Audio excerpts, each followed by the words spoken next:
hali ambayo iko ndani. Kuna baadhi ya maeneo nimejionea mwenyewe, kuna baadhi ya milango ambayo inaonekana imevunjwa.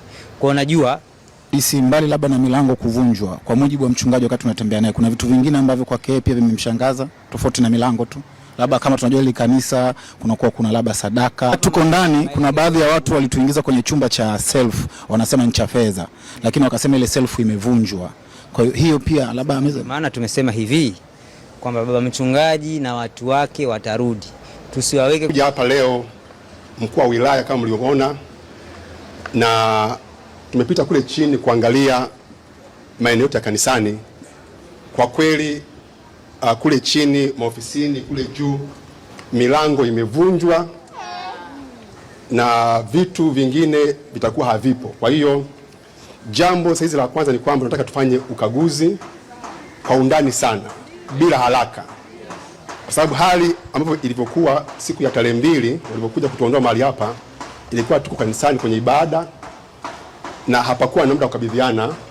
Kwa tuliacha tumefunga ofisi zetu kule chini, lakini leo tumekuta kule chini kila ofisi imevunjwa. Kwa tunajiuliza kwamba je, ilikuwa tumefunga kanisa au kulikuwa na mambo mengineyo? Kwa sababu kama nifunga kanisa, milango ya ofisi sijui kama pia ilifungiwa. Sasa kwa hiyo tunataka tufanye tathmini. Tumeomba awepo hapa mwenyekiti wa mtaa anakuja na kamati ya mtaa anakuja, na baadhi yetu wachache wetu tutafanya ukaguzi ili tufanye tathmini ya uharibifu uliotokea, tujue sasa kipi kipo na kipi hakipo na nini ifate baada ya hapo. Amen.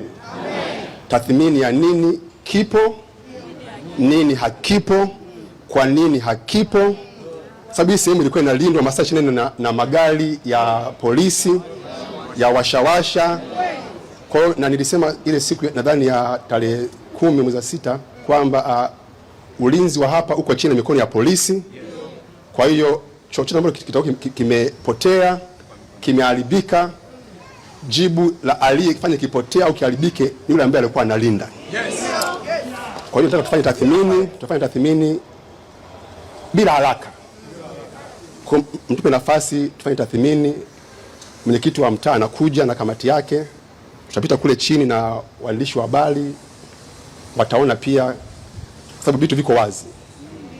Na baada ya hapo tutafanya sasa usafi wa maeneo yetu, usafi wa kimwili na usafi wa kiroho.